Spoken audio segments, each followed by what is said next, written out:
Design friends? Are you guys poor? We're poor. Kind of. Graphic designers, comedians, yes. I'm poor, so I ride the bus. And whenever I ride the bus, people yell at me. They yell out at me things like, this morning somebody yelled out at me. They yelled, "I want to stick my dick in your hot mouth!" There's no punchline, I'm just bragging. Just proud of myself. I work hard on my appearance, you know? I wear makeup every day. I try my best to wear makeup. And I put my eyebrows on. These aren't my real eyebrows at all. I paint these on. And if I'm a little bit drunk during the day, and I try to put them on at night, I'll put one on slightly askew. And it looks like I'm questioning everything everybody says to me. All the time. Usually if I don't wear makeup one time during the day, somebody in my office usually will walk up to me and go, "Are you sick? Are you tired?" And I'll be like, "Yeah, I'm tired. I wake up at 6:45 every morning, put on $300 worth of makeup so some bitch doesn't go, 'Are you tired?'" What you're seeing are my actual human face. And if I don't put anything on it, I look like Play-Doh with googly eyes stuck in it. Like a vampire. Like a Swedish vampire. I always do that voice for this is my real closer. I was just doing a lot to get there. And crushing it with my friends is a real treat for me, you know? When all my friends are here and I'm just destroying with them. It's great.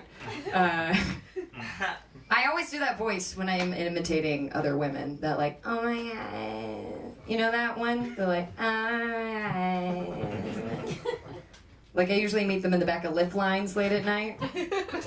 They're very drunk. They're like, "I had a fat night ever, you know." My favorite one I heard was, "We both lost our phones." I heard that one twice. I've known these girls my whole life. I've met them. I've always disliked them. I've always thought I was smarter and better than them because they talk. And I talk like this. I have what in the medical community is called lady comedian voice, which is I think involves getting punched in the throat as a child and be like, "I hope my brother's friends like me." That's number one. So I've had this voice this whole time and disliked them and been I think it's because I didn't get fingered enough. That's probably it. But I realized I'm wrong to dislike those girls because I was at a show and my good friend Tori O'Vegrol, who's on the show later tonight, he was on stage and there were three of these girls in the back, you know, and they're they were just, what do we call them, basic bitches? I think that's the term. And they were in the back and just drunk out of their minds, and they had no idea anybody else was around them. It was a very intense show. People were listening very closely. And he was telling a joke, and they were just like, "You're a fucking guy. You're a fucking no. Don't even fucking like you." They turned into a T-Rex at one point. It's terrifying. And they were talking, and Tori was telling a joke, and he stopped. And he was like, "You know, my sister's a scientist." And all three of the girls stopped in their tracks. And they turned around and they looked at him. And they went, "Woo! Woo! Woo!" They wooted. Like a woot that you reserve for tailgating or your birth control being half off. Like that kind of woot. And he stopped the show. And he looked at them very closely and he was like, "I'm sorry, are you guys scientists?" And one of them leaned forward with a very eager face, she yelled out, "Neuroscience!"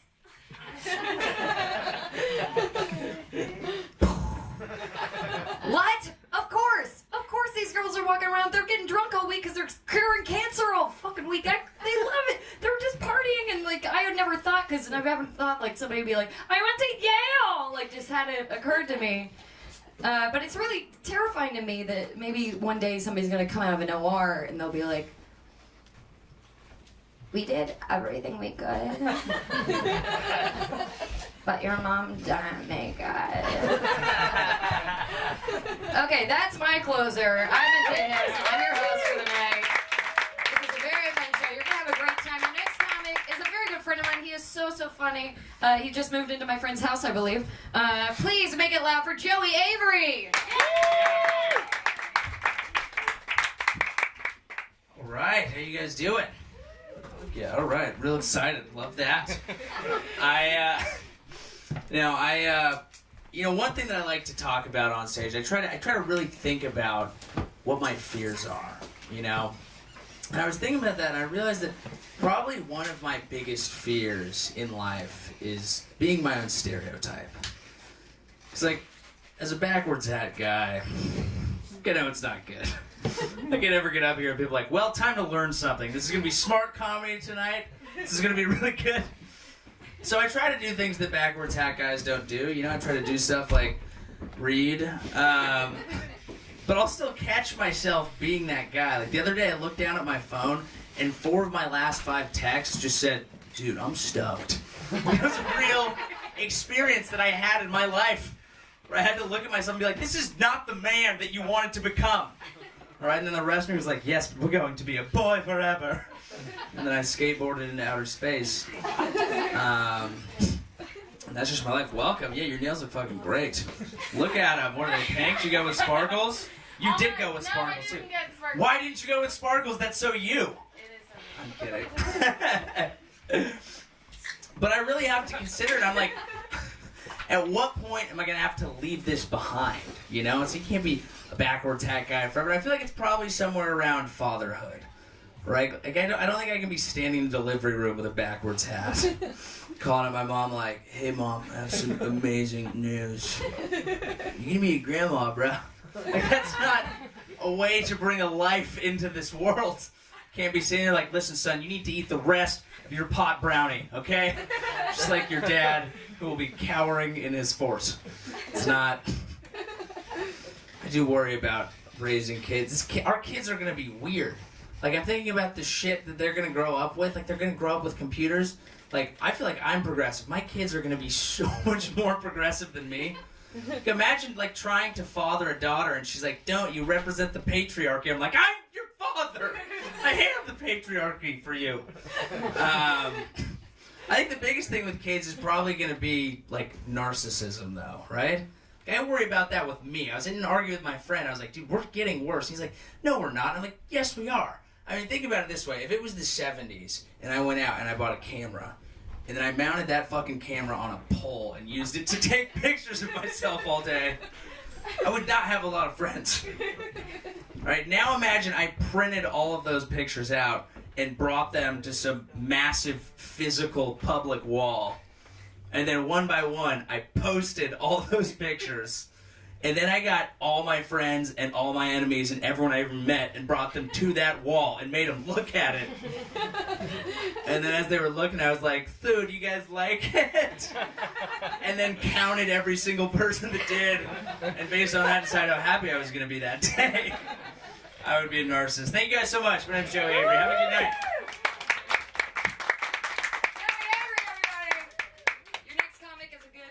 He's also from the South like me. He's super wonderful. He's gonna go early so he can go make his girlfriend soup. Oh, he's so sweet. Everybody, please make it loud for my friend Drew Platt. Best intro ever. How's everyone doing? Good? Give it up for your host, Jane. All right, yeah. I'm from the South. I'm from South Mississippi. This is actually my 4-year anniversary of living in California this week, so give it up to me. I came out here to be with you guys. Who's here from California originally, by round of applause? All right, who moved here because you're fucking smart? It's pretty hard to mess up.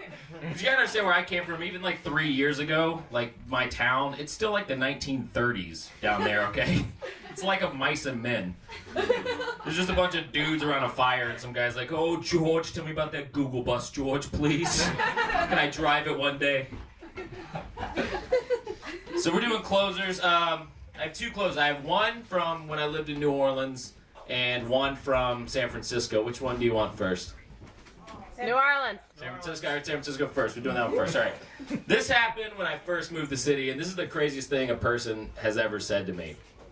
I'm on a bus down here in the Mission District, and we all know the rules to public transportation, right? They're not written out in like letters for modern humans.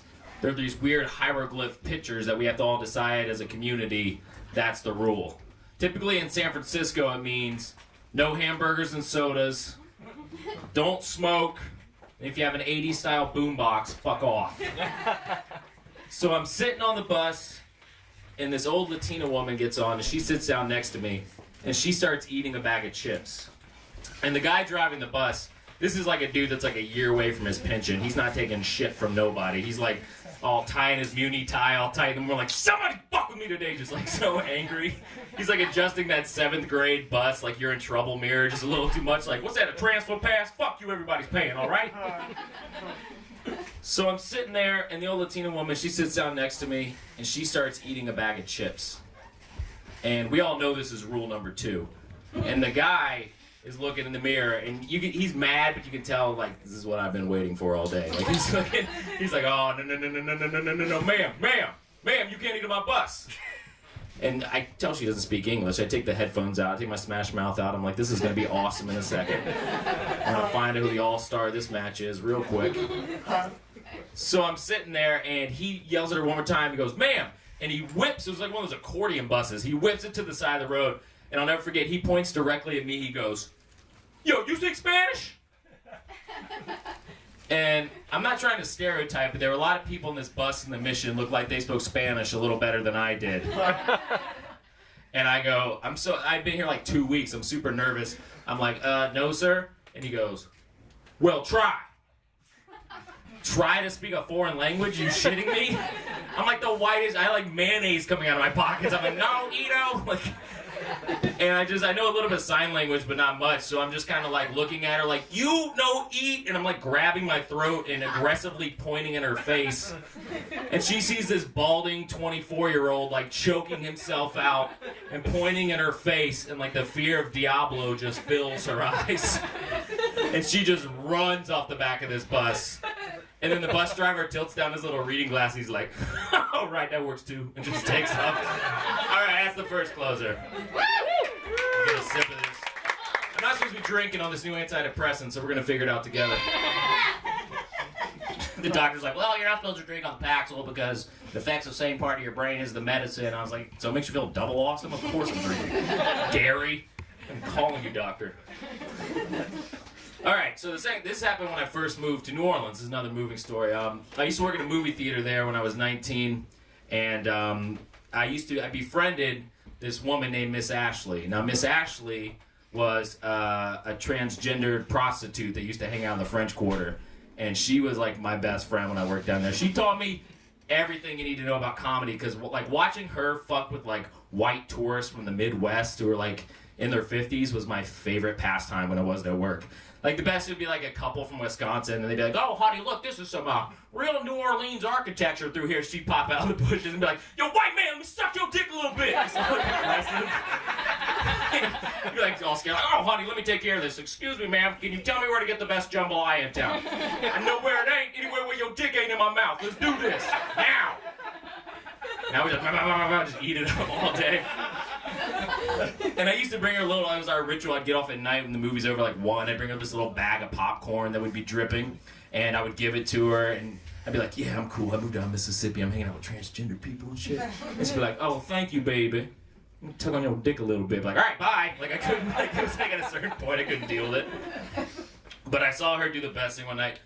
I'm sitting there, I'm waiting for her to get off work, and I see these dudes across the way,